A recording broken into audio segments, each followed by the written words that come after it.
right. Thank you. So Drew Houston has a business.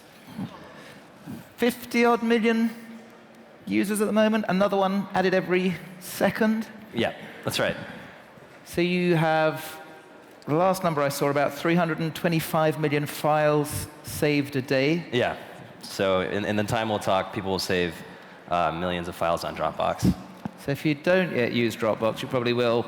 Everybody's using it for storage, and it's got this fantastic viral loop that spreads it onto new users. And you just recently raised some funding at a valuation, I've seen about $4 billion. That's $250 million from the likes of Index and Sequoia. That's right. What's gone right? Well, I think the most important thing to us has really just been to build a product that people really love to use. And I think the fundraising was validation that we're solving a really important problem. But you've grown exponentially. Yeah. And you must have had a secret that a lot of the other guys doing storage didn't realize. So talk us through the recipe for success. Sure. So for us, I mean, it's really two things. So one is, again, build a product that people really love to use. And then two, find a way to get it in a lot of people's hands. And we spend a lot of time on both. But I think maybe I think there was an element of timing where this problem became a lot more important for the world to have solved. And I think people might not realize just how many little details there are to get right that are really challenging from an engineering perspective. So talk us through how you're ratcheting up the new numbers of membership. So when you join, you're given an incentive to get somebody else in the system. Yeah. So like a lot of the fast-growing internet companies, the way we get users is really two ways. So one is just word of mouth and making our users happy, and they spread the word. And two are viral features in the product. So if if I'm sharing photos with you, or if I have to work on a project with colleagues at work, then basically just by using the product, you recruit all these new people to the service. And that's how we sign up the vast majority of our users. And we found that we were making people happy and they were spreading the word. And then we came up with this idea of a referral program where if I tell you about Dropbox, you get a little bit of extra space, and I do too. And then that's been really popular. So you've never advertised? We don't. We've experimented with it. We weren't very good at it. So the numbers I've seen reported are that 96% of the users don't pay anything, but the rest keep the business going. So we don't share or we don't break it out, paid versus free users, but yeah, it's kind of the classic freemium model, which has risen over the past few years. And presumably, we're not going to need less storage space in the future than we do now. What's that? If you don't recruit any further members, presumably those storage needs of the existing millions are going to go up. Yeah, absolutely. So and that's very predictable. Now, there's quite a lot of companies in this space. There's one in Cupertino. There's one in Mountain View. How do you keep this advantage when everybody else sees what you've built up and thinks, storage, it's a commodity. There's the cloud. We can be there. Well, so that's a question that's obviously important to us. And it's something we think about a lot. I mean, it starts, I think, with really just focusing on this problem. And this is our whole reason for existence, is solving the specific problem that we've been working on. And there are a couple other interesting aspects of what we do. So one is, at first glance, it might appear to be storage looks like a commodity, obviously, a race to the bottom. But we discovered that when people pull out their credit card and buy Dropbox, they're not like, oh man, I really love having this many gigabytes of storage for this many dollars per month. They're really thinking about, this is a service that lets me have all my stuff with me wherever I am. And more, we want the actual storage piece of it, or the number of gigabytes, to be an afterthought. And the other really important thing is we're sort of in a unique situation where we have to support all these different new devices and applications and services that have really sprung up in the last several years. And we're just, we're going to be just as devoted to building a great PC experience, as we are an iPhone experience, as we are an Android experience. And we found that historically, and even examples of products today, where it's pretty hard for an individual company to cover that kind of surface area. Except, if Apple is going after you, they have their proprietary system, their walled garden. If Amazon is going after you, they have their Kindle, which has your details. Right. What's to stop 100 other businesses coming and saying, we're going to offer storage at a lower price with a better user experience than Drew? Well, I think, if this were easy to do, a lot of people would have already done it. And so competition is not something that's new to us. I mean, we've always been in a situation where there's been a lot of people interested in what we're doing and building similar things. And if you look at the big internet companies, a lot of them have had products in this space. But it turns out that we focus on keeping the experience really simple, but everything that goes on under the hood is a lot more complicated. So it's kind of like web search. Anybody can make a website that returns links to other pages. But I think people realize that when you hit search, this kind of crazy chain reaction of things happens under the hood, where all these servers and all this data and so on. And it's similar with what we do. So one of the clever challenges you overcame was to make the experience the same on all sorts of devices, all sorts of platforms. And that meant if you wanted to work on the Mac platform, you had to kind of hack into the system to allow Dropbox to use the Finder. Yeah. Apple don't usually let people get away with that. Yeah. So they, from time to time, they haven't been terribly happy about that. But that's a great example of something where one thing that we had to do is in the Finder, you see little green icons indicating that files are in sync. And that seems like a simple enough thing to do, but there's actually no API for third parties to do that. So we actually had to reverse engineer the Finder and do all these different things for different versions of the operating system. So we have to do different things on Tiger and Leopard and Snow Leopard and Lion and Intel and PowerPC and 32-bit, 64-bit. There's all these, when you sort of peel back the surface, there's all this technical complexity with doing that right and not crashing the Finder. And now like millions of people are used to that behavior. So it's something that we have happy users at Apple that rely on that behavior too. So I remember you had a meeting in about 2009 with the people at Apple doing their cloud storage, their Mobile Me. Yeah. Well, they were curious how we did it because the Mobile Me team wanted the same functionality, but the Finder team wouldn't prioritize it or wouldn't build it for them.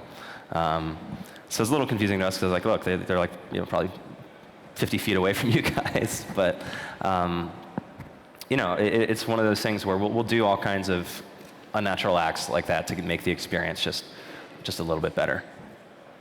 And Steve Jobs was showing interest in what you were doing as well, and you had a meeting with him, didn't you? Yeah. Tell us what Steve had to say. So he was, he had heard about us, and this is obviously something that Apple cares about a lot. And it was actually, it was a great meeting. He was really gracious. He said he thought we had a great product, and wanted to know if we would consider kind of throwing in with them.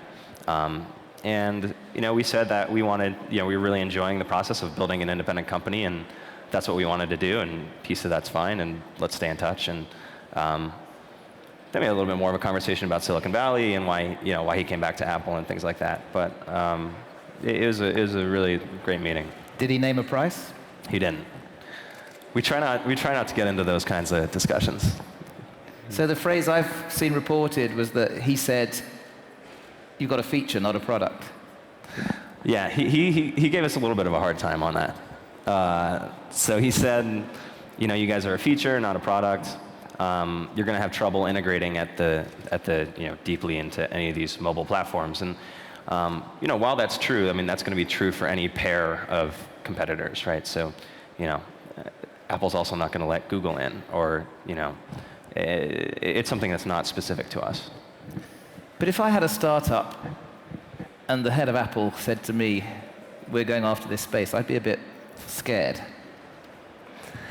There were events like the iCloud launch where it made it clear that they were more aggressively going after this space. But again, I think it's a great example of, well, if you have all Apple products in your house, sure, you can control that, and then you can make sure that your iPhone works with your Apple TV, works with your iPad.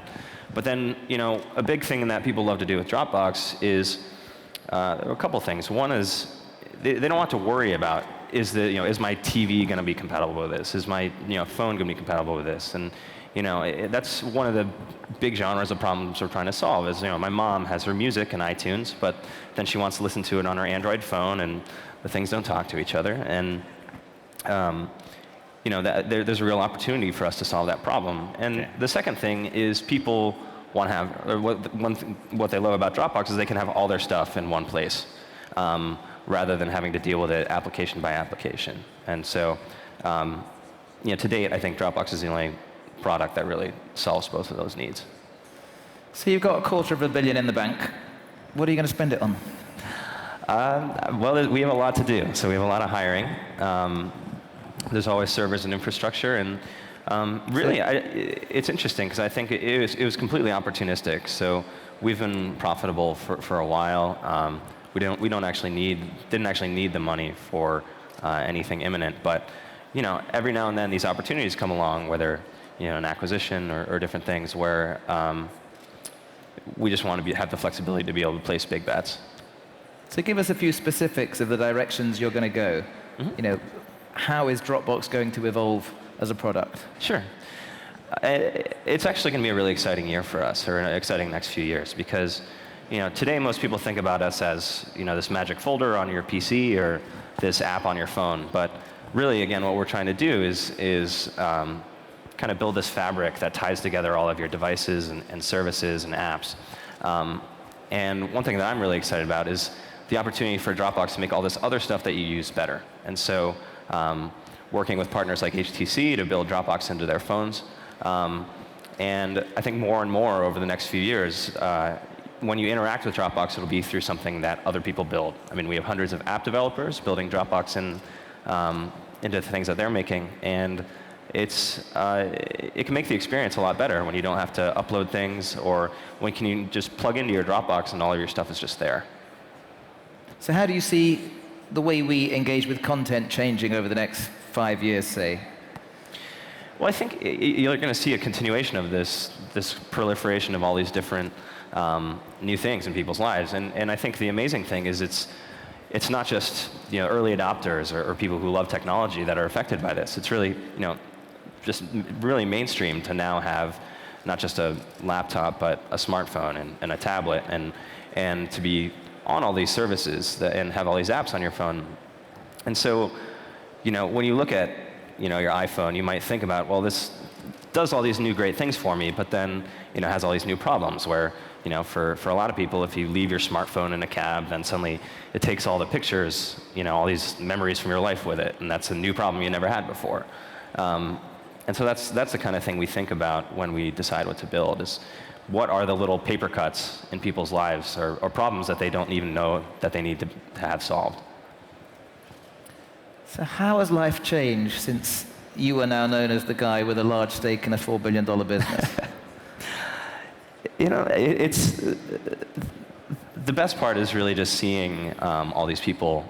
A few things make me happier than to see all the hands go up in the audience when it's something that you built. And when I first started working on it, this was just something I was sort of. All of it starts with a single line of code, and you don't imagine these things getting to where they are. But what motivates me personally, or what I spend time on nowadays is pretty similar. I mean, just thinking about how do we get the best people into the company, how do we build things that people really love to use. There's thousands of things we could possibly build or do, and so what are the most important ones to do right now? So have you bought a faster car? I don't have a car. I sold my car back when I left Boston. So I'm a happy Zipcar user, actually. So one thing that's happening, presumably, is people like Mark Zuckerberg are giving you a bit of their advice. Mm-hmm. That's actually another really interesting part of it, is just meeting all these people at events like this or otherwise, just who are doing really interesting things. So what did Zuck tell you?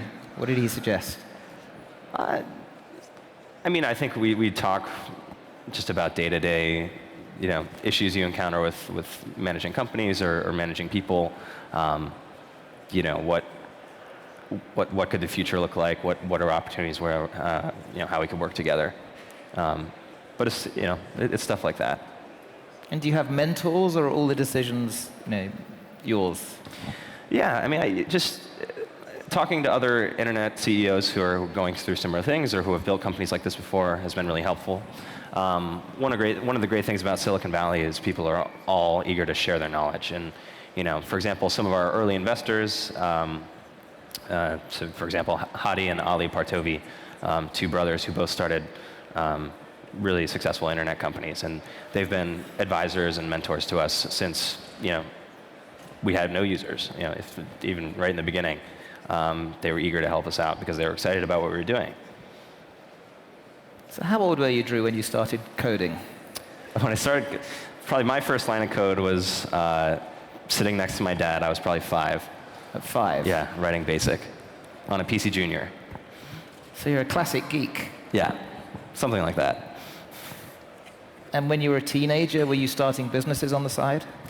I actually did work at a bunch of different startups, so I was always really interested in how companies get created. And what made you think storage was your future?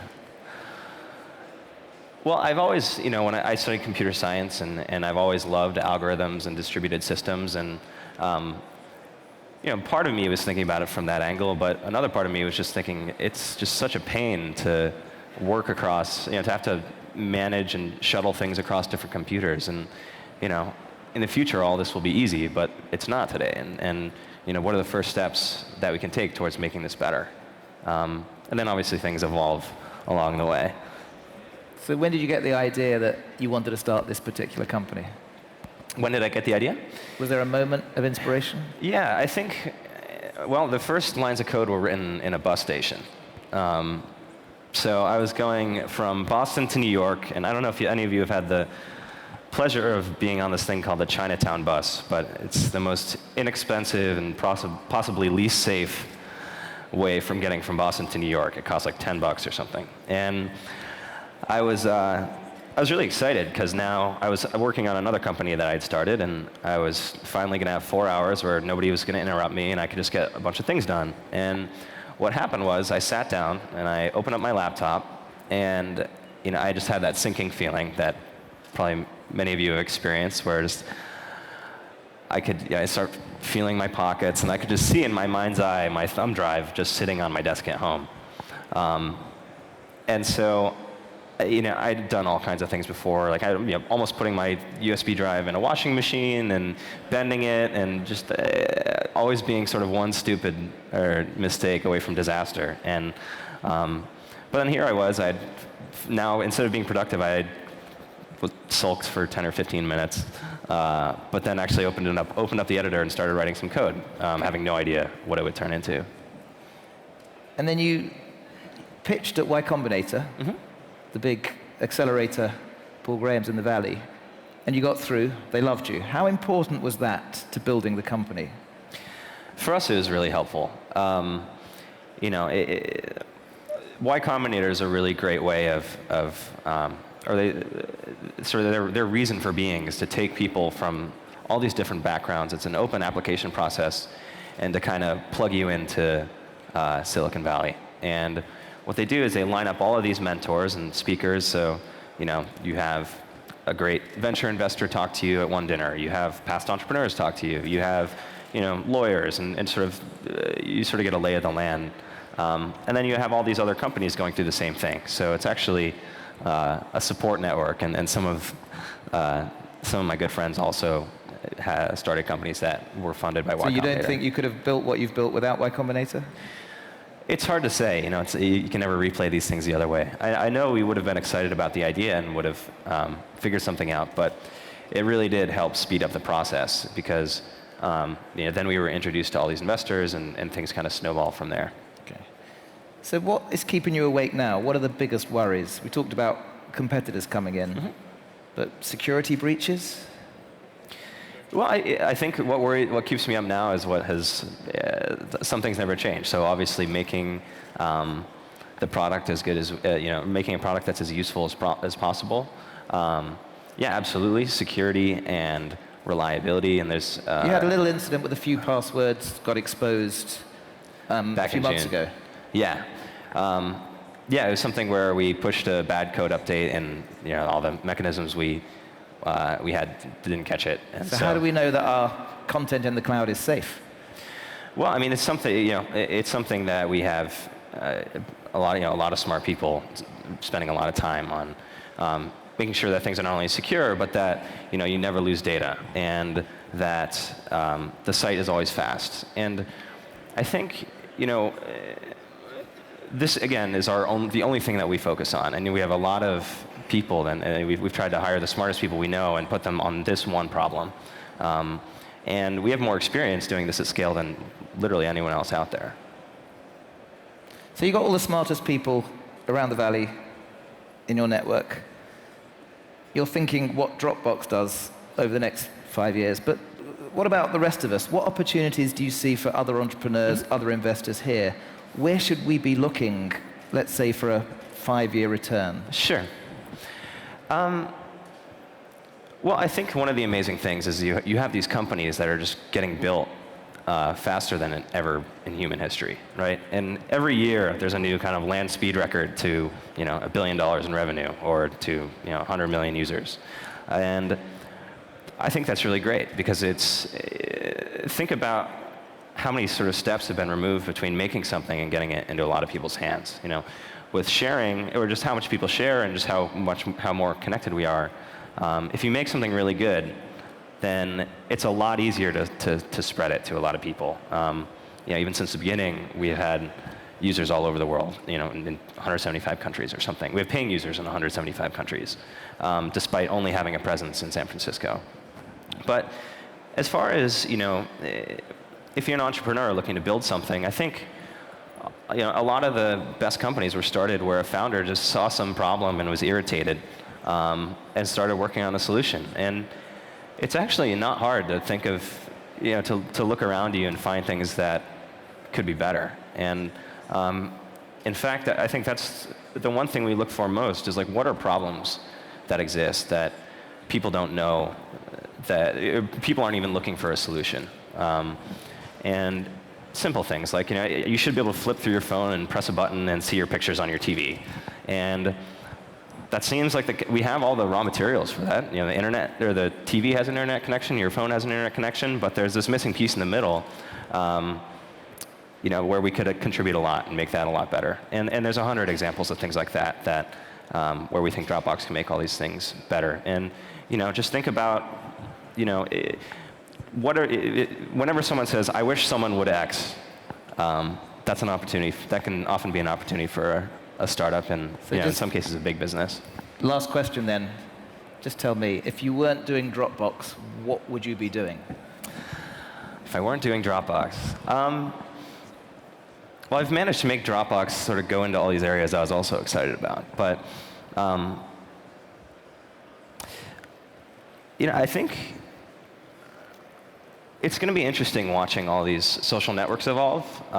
And I think a lot of people are now hitting this plateau where, like, you've got this many hundreds or thousands of friends in your Facebook, or this many followers on Twitter, and I think there's been a bunch of interesting attempts to tackle how do you interact with a smaller group, or share more, and I think that's an intellectually very interesting problem to me.